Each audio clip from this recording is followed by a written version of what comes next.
This is my Thea1100 project. My group had Commedia dell'Arte, and my portion was actor training and techniques. My name is Caden Stover, and to the right here, these are the set characters that were used during the play style, and the iconic mask they had to wear as well. What is Commedia dell'Arte?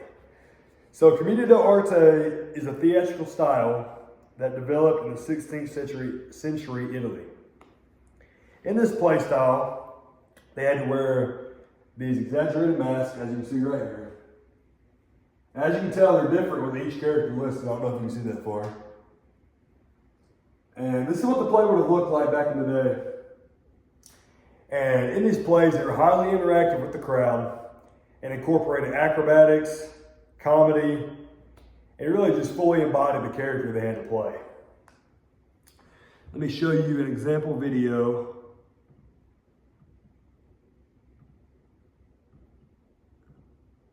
Okay.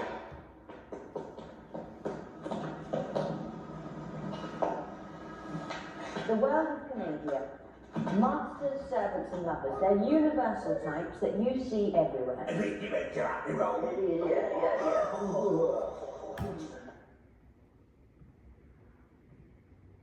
So that video kind of showed you the exaggerated movements that occurred during the play. And to some it may look a little bit funky compared to what we have today, but it was a big deal back then and it's still incorporated into plays to this day. There's a lot of physical training that goes into this play style. Like I said before, they had acrobatics in the plays, which requires intense physical training. They had to mimic the body language of the character they were embodying. As you can tell here, even the postures are different between the different characters. They had to exaggerate their movements. They had to get used to wearing a mask constantly during the play. And some training methods that were physical were mime exercises, as you see in this top picture. Physical endurance training for acrobatics such as this. And then to study the character's specific movements for that character they were acting as during that certain play. As well as physical training, there was also mental training. So these actors had to be really good at improvisation. They had to learn the character archetypes, which are listed here. And they had to have quick thinking and adaptability because these plays had no set script. Some training methods they used were improv, storytelling games. They practiced rapid reactions and comedic timing. And then to study the specific character roles and how they behave.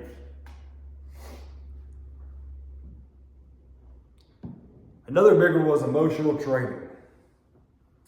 So these actors had to do over-the-top expressions for their character that they were acting as you can tell here, and the video I showed you earlier. They also had to have good comedic timing to let the play flow well with the crowd. They also engaged with the audience often, building energy and connection with the crowd. And some training methods they used for emotional training were facial expression exercises. They had to study comedy theory and timing. And they practiced performing with an audience to practice their reactions and adaptability. Another big thing was their spiritual connection. Although it wasn't very religious, they had to dive deep into the character they were acting as and fully embody everything about them. The way they walked, talked, behaved, interacted, all of those. So they had to have a full commitment to the role. They had to know where they were on the stage and what they were doing. And some training methods they used were mindfulness and presence exercises, learning to stay in character despite distractions, and developing trust and chemistry with the fellow actors, as they're doing here. So overall, Commedia dell'Arte was a very unique play style at the time, and is still even incorporated into plays today. These plays required physical, mental, emotional training, and you've had to develop a spiritual connection with the character you were embodying. These actors were not only actors, but they were storytellers, comedians, and athletes. And that is the end.